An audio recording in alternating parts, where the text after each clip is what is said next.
A pleasant day to all my fellow mentors in the academe.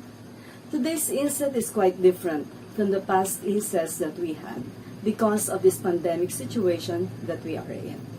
However, this should not stop us from learning new skills and from gaining new knowledge and thereby advancing ourselves to become better and more flexible and more compassionate teachers of our time. Noong wala pa pong pandemya, medyo challenge na po sa atin ang pagkakaroon ng mga estudyanteng may behavioral problems, hindi po ba? But came COVID-19, the level of our stress seemed to have gotten higher. Why? Because we ourselves are facing the same challenges as our students. Wala pong malakas sa new normal na ating kinalalagyan. Wala pong magaling dito po sa idea ng new normal na ating kinabibilangan sa ngayon. Lahat po tayo, everyone is struggling to adapt to this situation. Kaya nga as teachers, let us learn to apply positivity in every area of our life and thought so that our students will also imbibe the strength of character and life skills that we portray as we face these challenges. So today, we will be discussing the topic compassionate flexibility through positive discipline. We have 3 objectives to this session. The first one is to encourage the use of positive discipline among teachers as a way to reduce negative behaviors among learners. The second one would be to promote among teachers the long-term goal of developing soft skills and life skills needed by learners to cope and solve problems in life. And the third one is to be able to reinforce the sense of responsibility among teachers to be a positive influence to their students. To start off, let us define what the word discipline means. The word discipline often carries a negative connotation of a punitive action as consequence to an undesirable behavior. Kalimitan po, kapag sinabi natin yung word na discipline, meron po siyang kaakibat agad na para bang parusa. Kunyari, sabi ni nanay, "Tatay, disiplinahin mo nga yung anak mo, napakatigas ng ulo, ayaw sumunod sa akin." Ano pong ini-imply nung request ni nanay? Hindi ba para pong parusahan mo nga yung anak mo, bigyan mo nga ng leksyon yung anak mo kasi hindi siya sumusunod sa akin. Di po ba? So, ganun po yung mga implications. However, discipline is not simply about punishing a child who has done something wrong or who has misbehaved. It is about explaining what would have been the appropriate behavior and acknowledging it as the child improves so that he will continually be motivated to behave well. Kapag po tayo ay nagdisiplina, huwag po nating kakalimutan na ipaliwanag sa bata kung bakit natin siya dinidisiplina. Napakahalagang bahagi po nito ang sa pagdidisiplina po natin sa ating mga estudyante o sa ating mga anak. We always show them why, bakit kailangan niyang masabihan or bakit kailangan niyang maparusahan or bakit kailangan niyang mapalo. Hindi po ba kung kinakailangan? And it is a way to help and teach a child to internalize rules that his impulsive nature may resist. Kalimitan po kasi, alam niyo po, ang mga bata, di po ba, ayaw po nila ng rules. Ayaw nila na sila'y napipigilan sa mga gusto nilang gawin. Kaya nga po, yung defiance po nila sa atin ay nagkukos minsan yon ng problema at hindi magandang behavior galing sa kanila. Okay. That is why discipline includes learning how to communicate. Matututo po ang mga estudyante natin, dapat as we discipline them, they would learn how to communicate, i-reason magsabi sila ng reason, bakit nila nagawa yun. There has to be a dialogue po. So, this is to inhibit their impulses and to tolerate frustrations. Okay. That is why discipline should be rehabilitative more than punitive and consequential only when necessary. Napakahalaga po na ang purpose ng discipline is para mabago or maiayon, maitama sa landas ang kamalian ng isang bata. Hindi po para siya i-punish, hindi po para siya i-degrade or pahiyain. Bagkus siya po ay matulungan na mabago ang kanyang pananaw, ang kanyang landasin. Okay. And now, let us discuss this question. What are your goals as a teacher in disciplining your students? The first step in learning to be the best but not perfect teacher that you can be, wala naman pong perfect sa ating mga teachers, hindi ba? Is what? To create a roadmap to guide you to your destination. Ano po ba itong roadmap na ito na sinasabi ko? A roadmap is like a schedule, a part of a lengthy program. Okay? So ito po, ang ibig mo sabihin nito, it is a long-term goal. Alright? So, hindi lamang po tayo, yung roadmap natin, hindi lamang, it doesn't only concern yung asignatura na tinuturo natin or yung subject natin, hindi lang po yun. Okay? So, lahat po yun ay bahagi ng pagkatuto ng ating estudyante. Pero meron pang higit na kailangan nilang matutunan. At yun ay isasama natin sa ating pagpaplano. So, we have to plan well. Alright. What do you want your students to become? Ano nga ba? Ano nga bang nais natin para sa ating mga estudyante? So the following is a list of behavior challenges for the now and life skills and characteristics that we want them to have in the future, brainstormed by teachers in many classes. Ito po isang pag-aaral na ginawa po. So let us now discuss the following behavioral challenges that we have for the now.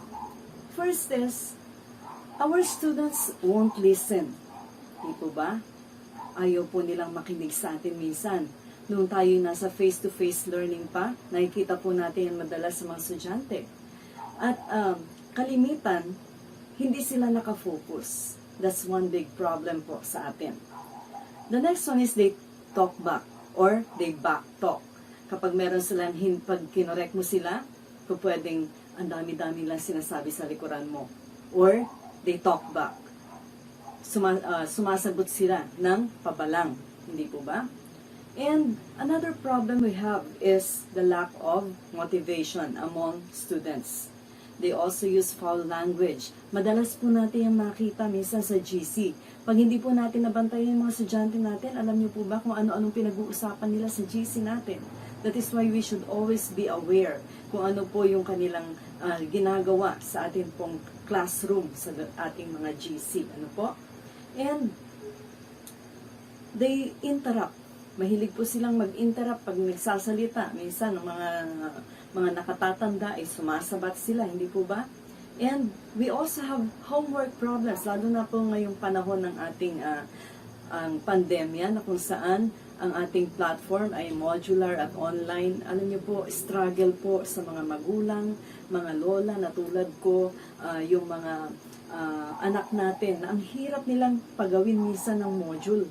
Diba? Parang, uy anak, tapusin mo na yung module mo. Dapat matapos mo na yan. Diba? Parang, ang dami mo ng encouragement para matapos at tapusin lamang nila ang mga assigned modules sa kanila. And we have also morning hassles. Ang hirap nilang gisingin. And bedtime hassles. Ang hirap nilang patulugin. Kasi nga, busy sila sa mga computers nila or gadgets nila. And we also have problems when it comes to their lying, at sa stage din minsan na ito ay natututo silang to steal or mangupit. And they also cheat, they fight, they bite, they whine, lalo na yung mga maliliit nating mga bata, ano po. Mga anak natin, na-observe po natin ito sa kanila.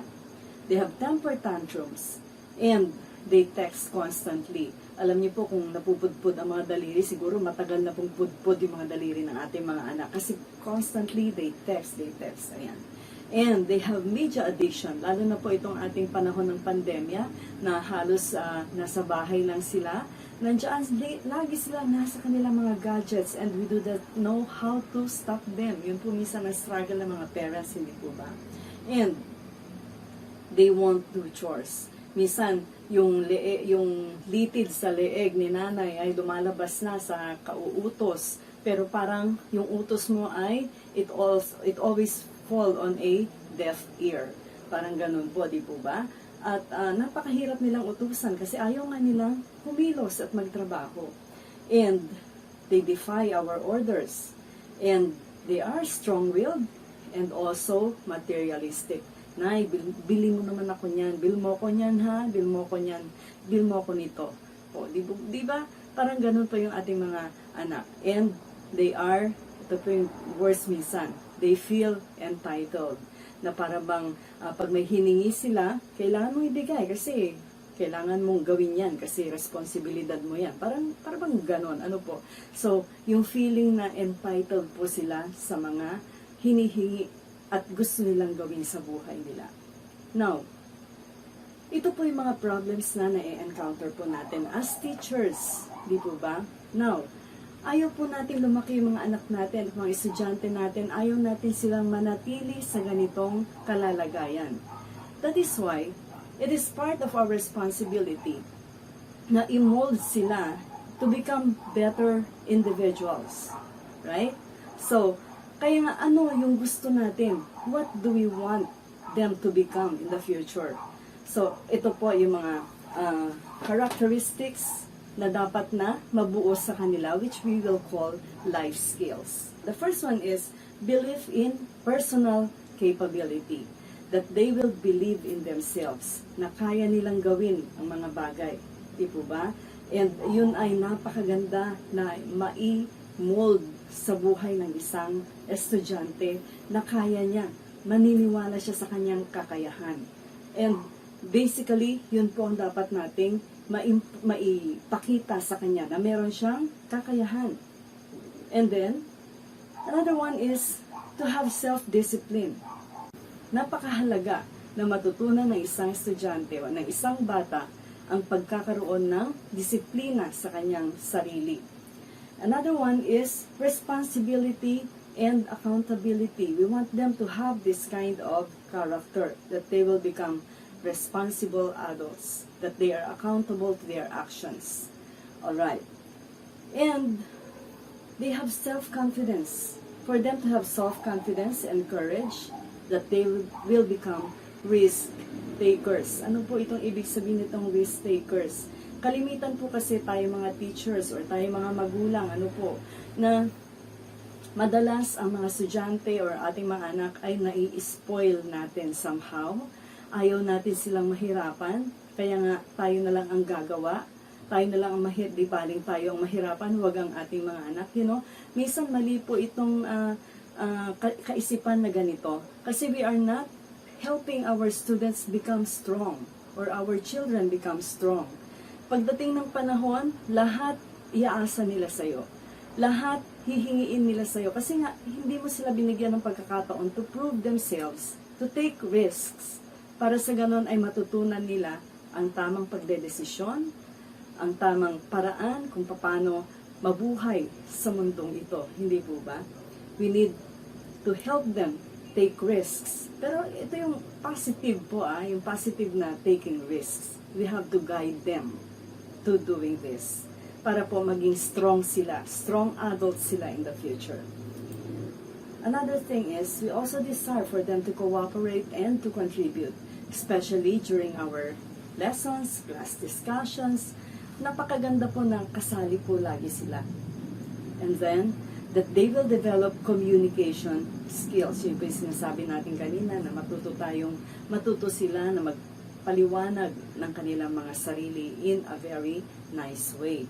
Then, we also want them to have problem-solving skills. and that they will be self-motivated to learn, and that when they will be employed, that they will have work ethics. We want them to be honest. We want to see sense of humor in them, that they are enjoying life, hindi po ba? Because we want them to be happy. We want them to have a healthy self-esteem.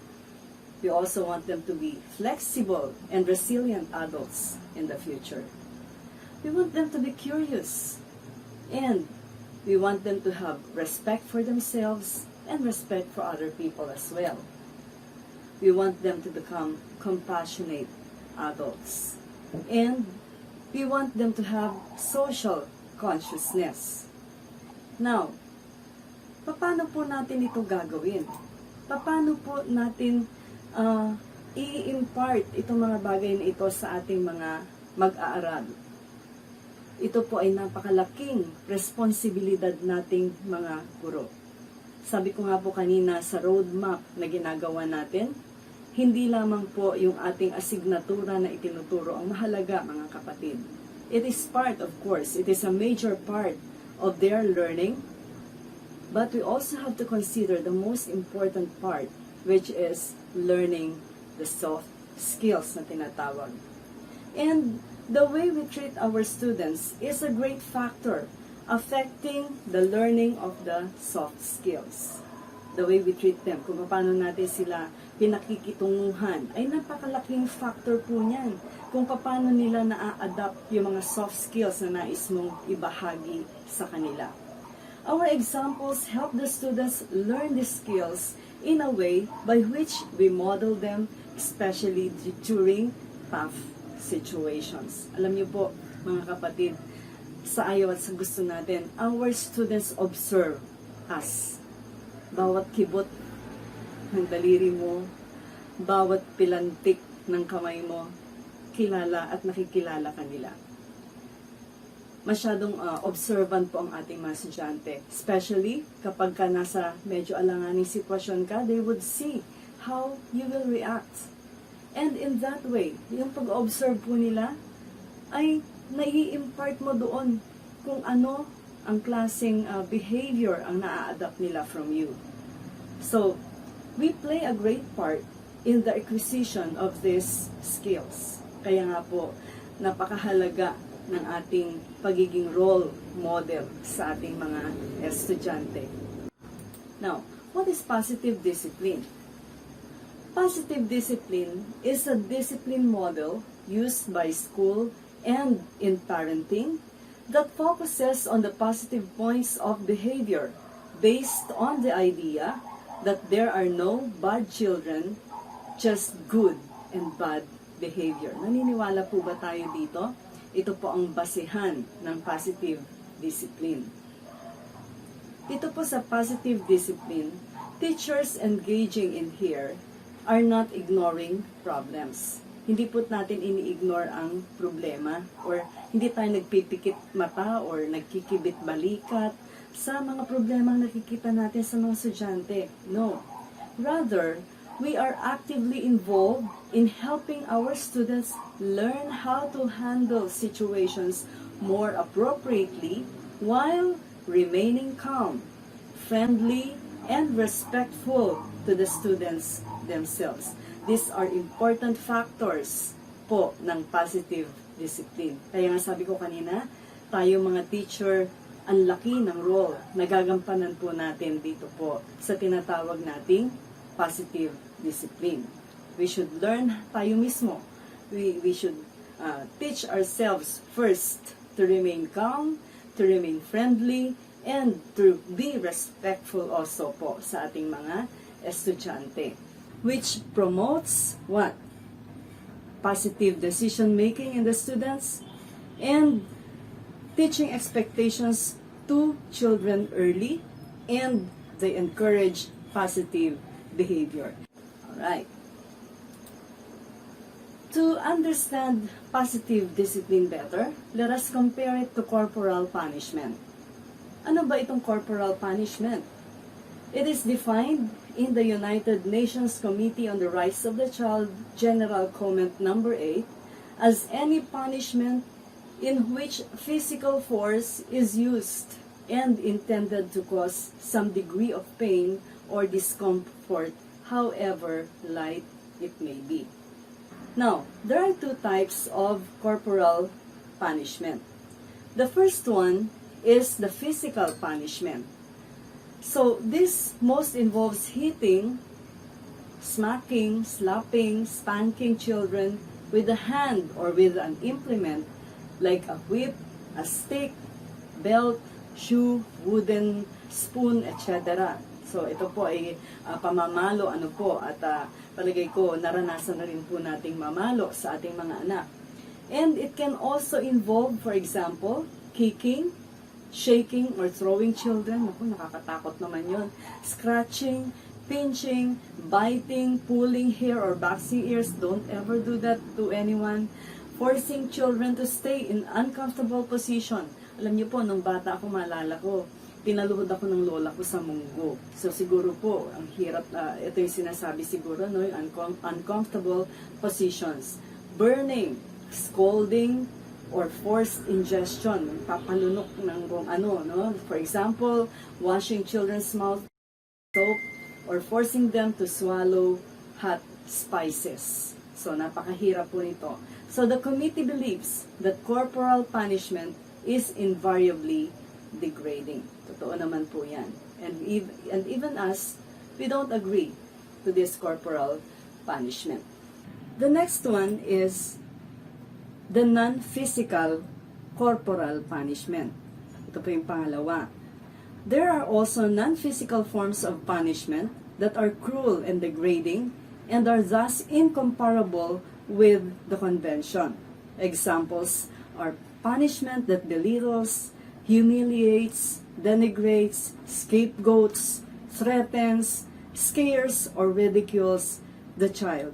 Mga kapatid, minsan nararanasan po ng mga estudyante natin or mga anak natin ito sa paaralan, hindi po ba? At tayong mga guro, sad to say, tayo po mismo ang nag-i-inflict nito minsan sa ating mga estudyante.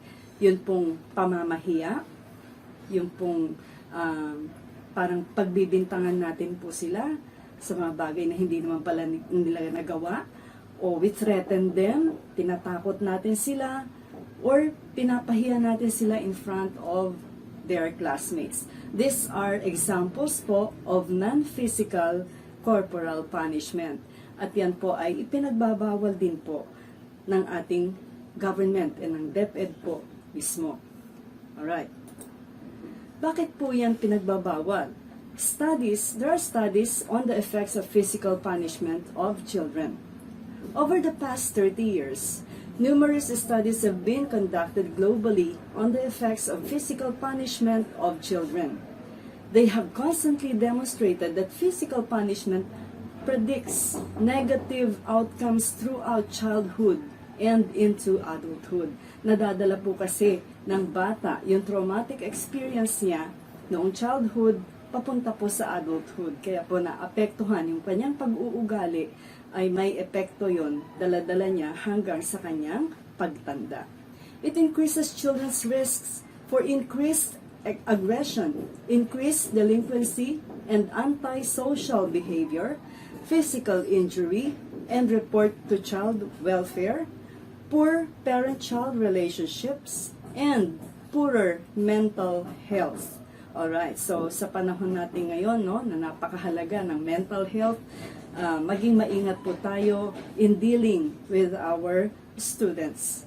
It also is associated with lower self-esteem and poorer academic success. Yan po, kaya po ipinagbabawal kasi nga po napaka-negative ng effect niya pagiging adult ng isang bata. Ang positive discipline po ay nakabase sa PDET under DepEd. Ito po yung Positive Discipline in Everyday Teaching na program po ng DepEd. So, naniniwala po ang PDET that effective discipline is positive and constructive. It involves setting goals for learning and finding constructive solutions to challenging situations.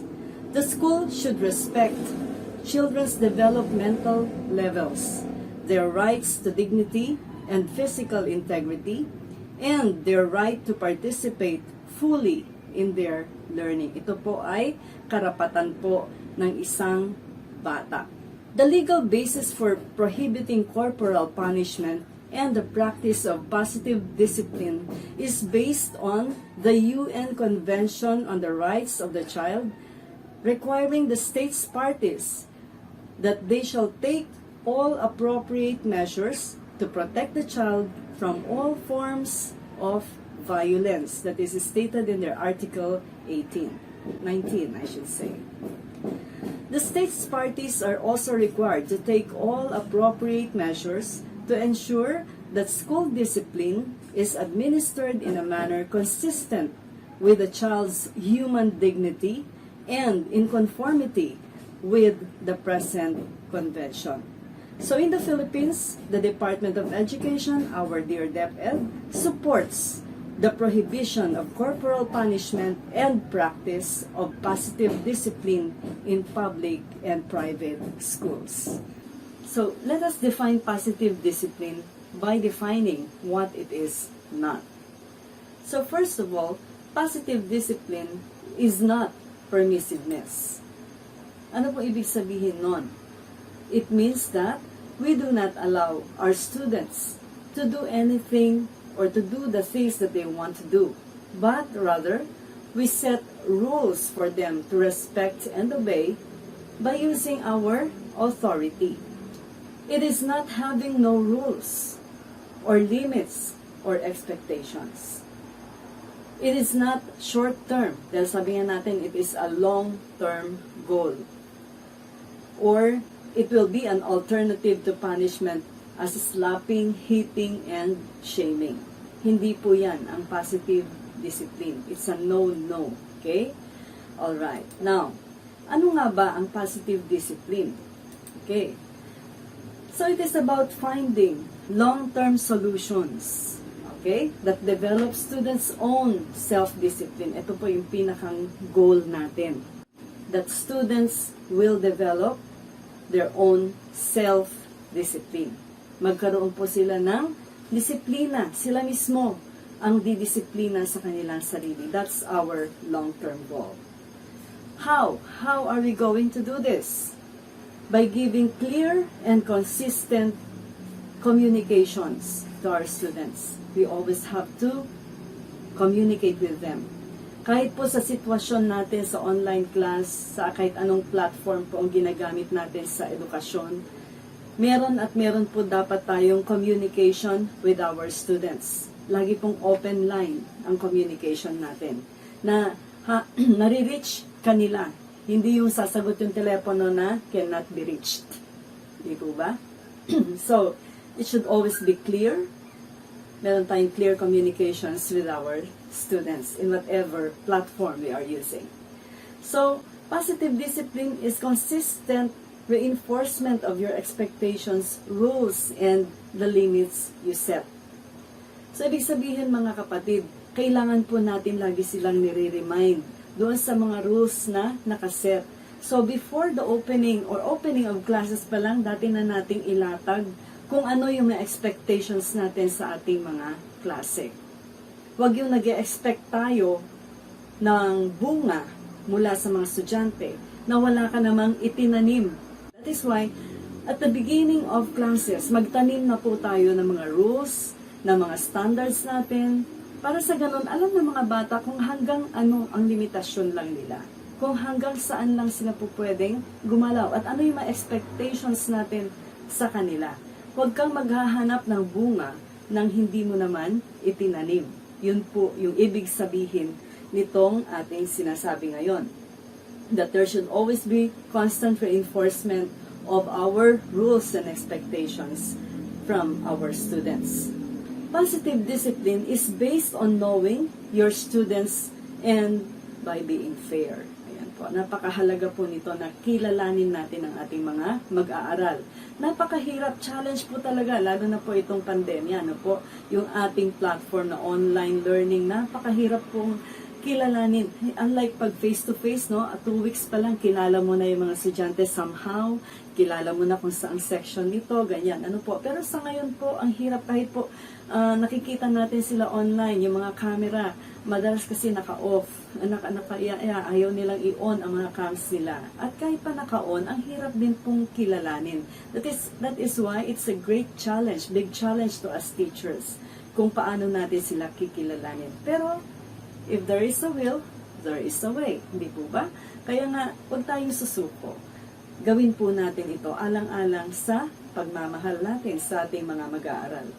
Now, positive discipline is also aimed at building a mutually respectful relationship with your students. Napakahalaga po ng word na respect. So we have to mutually respect our students. So hindi lang sila yung aasahan mong rumispeto sa'yo. Ikaw din, kahit mas bata sila, we have to respect them. Positive discipline is also teaching students lifelong skills and fostering their love of learning. Ito yung sinasabi natin kanina pa, na ito mga soft skills ng buhay natin ay dapat nating mai-impart sa ating mga estudyante. Dahil mahalaga po iyon sa kanilang, nadadalhin nila sa kanilang paglaki. Okay? So, hindi lamang na naituro mo yung basics ng subject mo, but most importantly, the soft skills that you have, dapat may impart mo din sa ayong mga estudyante. Okay. Positive discipline is teaching courtesy, non-violence, empathy, and self-respect for others, and also respect of their rights.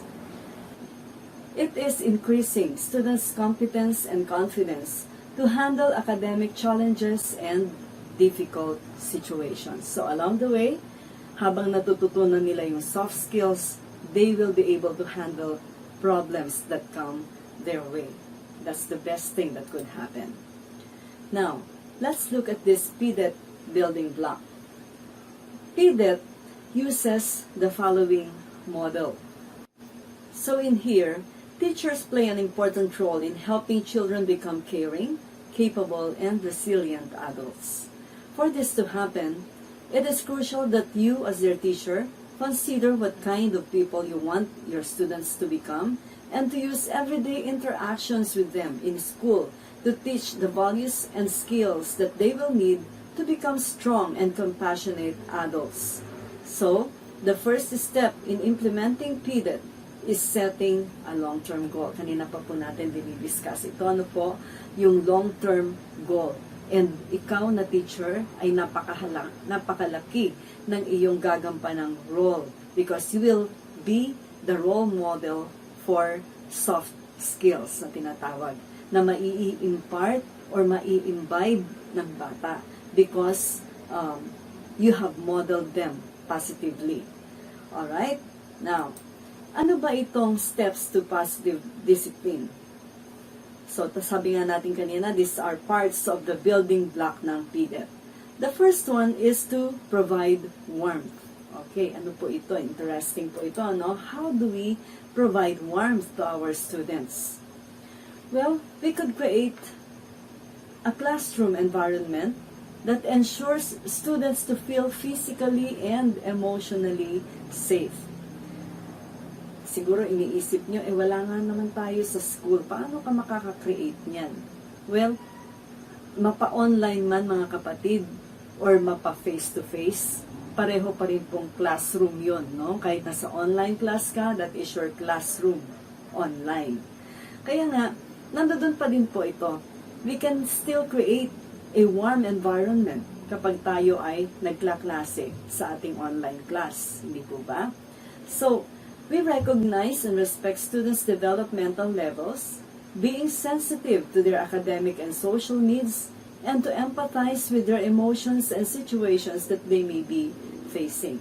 Tulad po nito, mga nakaraang mga panahon, last month, nagkaroon tayo ng sunod-sunod na mga problema, nagkaroon ng masunod-sunod na bagyo, yun pong kalamidad natin, nagkaroon ng baha, may mga estudyante na nalunod ang modules mga estudyante na naanod ang mga modules nila sa baha. And the student comes to you and tells you, "Ma'am, hindi po ako makakapag-submit ng module ko on time because nawala po yung module ko or nabaha po kasi kami." What are you going to do as a teacher? Are you going to get mad? Magagalit ka sa estudyante na hindi siya gumawa ng module niya on time? Tama po ba yung reaction na ganon? Or will you be considerate? And will you be compassionate and flexible to the situation of the student? Okay?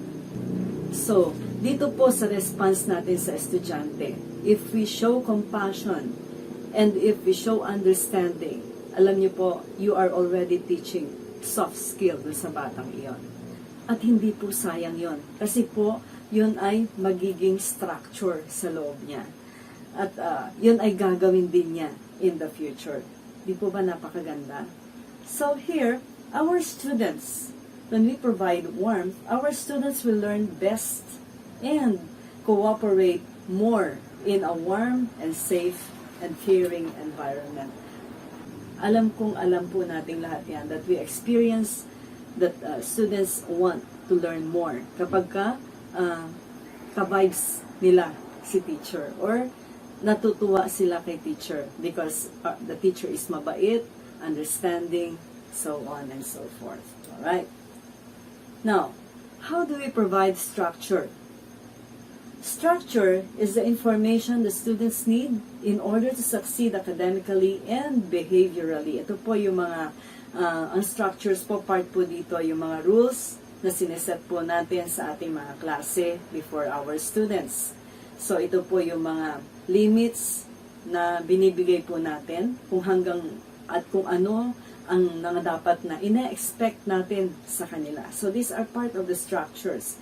It is to provide the tools that the students need to solve problems, to work on conflicts, and to fix their mistakes in a way that helps them learn to control their anger and acknowledge the negative effects of misbehavior. Ito po, lahat po ito ng structure, yung pagtuturo po natin sa kanila. Say for example, nag-misbehave po sila, how do we handle it? So yung pagtuturo po natin sa kanila na itong ginawa mo anak ay hindi maganda at ikaw ay nakasakit ng iyong kapwa, yun pong pagbibigay natin ng advice sa kanila is already part of the structure. Okay? Para sa ganon, makita ng bata at maimpluwensyahan mo siya na maging tama yung kanyang behavior. Alright? At para hindi na niya ulitin kung ano man yung kanyang ginawang kamalian. This is also to involve them in setting the rules and explaining the reason for the rules. Mahalaga po ito mga kapatid. When you set rules, they should know why you are setting these rules. Alright? Para sa ganon, kapag niremind mo sila, kahit hindi ka magalit, you just remind the rules, they would understand. And most importantly, providing structure is to provide them an example by being a role model to them. Ulit-ulit, ano po. So, ito po kasi ang mahalaga sa PDEP or the positive discipline. Tayo po yung mahalaga dito. At kung paano natin minomodel sa mga estudyante natin yung mga positive qualities na meron tayo. The next one is understanding the child development. Alam naman po natin ang mga estudyante natin ay hindi po sila nananatili sa isang stage lang. So, merong mga child development na tinatawag. Ano po? So, students change as they grow, and it is important that teachers recognize that their expectations and ways of teaching should also change as the students' way of thinking, needs, and interests change. Siyempre naman po, di po ba? Hindi na nagbabago po yung mga pamamaraan din natin ang pagtuturo kung anong level po yung ating tinuturuan. So, kung grade 7 ang tinuturuan mo, medyo talagang parang bata ka rin. Ano? Kasi nga, mga bata yung mga kaharap mo. And habang tumataas ng grade level, medyo mas nagiging mature at seryoso po yung ating pamamaraan ng pagtuturo sa ating mga estudyante. it goes with their level. So the warmth and structure that you provide to the students to reach your long-term goal will change depending on their stage of development. So i-apply po din natin yung ating pong ginagawang structure, ating mga rules will depend on the stage where they are in. And the last one is identifying individual differences. I know that we are all familiar with this, that we believe that each person is unique in his own way. So students are not alike, though they go through the same stages of development. Wala pong magkaparehas na tao. Alam po natin yan. Kahit pakambal yan, magkaiba pa rin po ng fingerprint. Magkaiba pa rin po ng iris ng kanilang mga mata. So, they come from different homes and cultural environment, and they have different personalities. They have different talents. They have different temperaments and abilities, which all affect their behavior and their performance in school. Ayan. Kaya nga po, hindi po pwedeng ikumpara natin ang isang estudyante with another student. Hindi po natin po pwedeng sabi, ba't siya, mas magaling siya sa'yo? Kahit magkapatid po yan, never compare. Ano po? Kasi we respect individualities. Alright? So a teacher who understands and respects students as individuals can make the difference between their success and failure in school. Totoo po yun. Pwede po tayong maging instrument of success ng isang estudyante, or we could be, no, an instrument of their failure, na wag naman po sanang mangyayari at wag naman po sanang maranasan ng ating mga estudyante po sa atin. Alright. Let us understand that positive discipline, or the PDET approach, is based on sound pedagogical principles and practice. So, first, positive discipline is holistic. Holistic meaning that it applies not only to students' behavior, but to all aspects of their learning and their social interactions. So, alam na po natin yun, na hindi lamang po, sabi ko nga, it's not only in the academic part of the student that we are helping them learn, but we are helping them to be molded to become better persons by imparting our soft skills or life skills to them. Alright? PDET, or positive discipline, is strength-based, meaning it identifies and builds on the student's strengths. Ito po, mahalaga po ito sapagkat ang bawat estudyante ay may kanya-kanyang kakayahan. At mula sa kakayahan nila, doon po tayo magbibuild, magfa-foundation, maglalagay ng pundasyon. Ano po? Making them believe that they are capable, that they are strong persons, na meron silang mga sariling kakayahan, at doon po tayo magsisimula.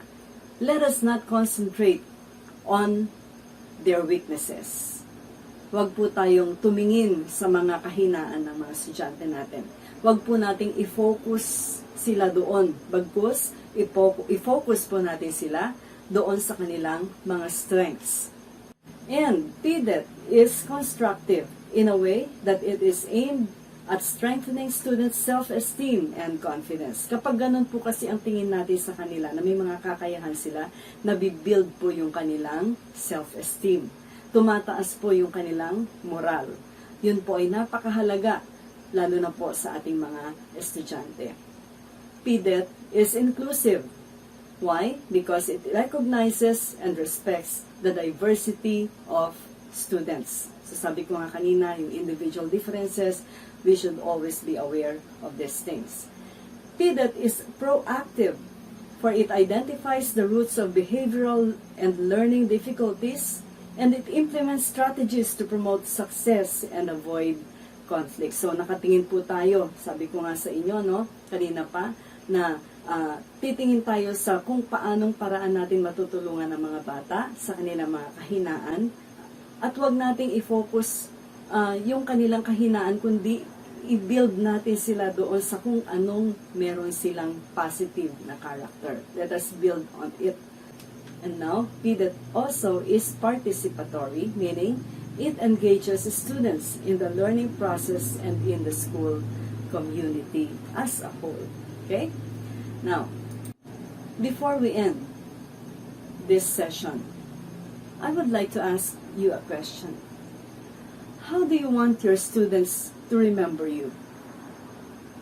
Well, the answer to this question depends on how far you have gone in imparting yourself to every student that came your way. Ilang taon na po ba tayo sa teaching profession? So, year in, year out, iba po ang mga estudyante na ating tinuturuan. Kaya nga po, for me, it is one big challenge and at the same time, one big excitement. Year in, year out kasi bagong estudyante, bagong pakikipag sa palaran at pakikitungo, bagong mga personalidad, bagong mga talino or katalinuhan ang iyong madidiscover sa iyong mga estudyante. And that makes it exciting for me. So it is very important to realize that it should not only, kaya nga sabi natin kanina, yung roadmap na binibuild po natin should not only affect yun pong ating objectives sa ating lessons. But how are you going to touch, to influence your students to become better people? Napakahalaga po na katanungan ito at napakahalaga po na makita natin na dapat meron tayong impact sa buhay ng mga estudyante po natin. Will you be remembered as someone who positively influenced them? Or will you be remembered as someone who has contributed to their failure? Isa po itong masakit na katotohanan, pero nangyayari po ito mga kapatid, na minsan, tayong mga guro yung nag-i-inflict ng negative vibe sa ating mga estudyante na nakakaapekto sa kanilang kaisipan, nakakaapekto sa kanilang emosyonal na katayuan, at minsan, ito ang nagkakaroon sila ng, nawawalan sila ng gana sa pag-aaral because of the inflicted pain guys sa kanila. Well, it is not too late to start. Let us create a roadmap, teaching our learners with compassion and flexibility, using positive discipline, that we may prove our calling as responsible educators, accountable to God, who commissioned us to be one. Napakahalaga po na makita po natin ang ating propesyon na hindi lamang po tayo ordinaryong teacher, but we are commissioned teachers. We have missions sa bawat buhay ng bata, bawat estudyante na dadaan sa kamay mo. Meron kang responsibilidad. You have a mission in his life. I would like to share you this proverb. It comes from the teachings of the greatest teacher of all time. Si Lord yun, diba? Sabi po niya sa Bible, sa kanyang word sa Proverbs 22 verse 6, to train up a child in the way in which he should go, that when he grows old, he will not depart from it. Actually, mga kapatid, alam niyo po, ito ay napakagandang encouragement sa ating mga teachers. Na ina-assure tayo ng Diyos that if we do our part as teachers, He will be there to assist us. He will be there to help us. Na hindi mawawalang saysay yung ating ginawang pagtuturo sa ating mga estudyante dahil they will not go far from that teachings. Kaya nga napakahalagang tama yung naituturo po natin sa ating mga estudyante, hindi po ba? They will not depart from it. Kahit anong mangyari, darating ang panahon. It is a promise actually. It is a promise. Sinong nangako? Ang Diyos ang nangako. And when God promises, it is always true.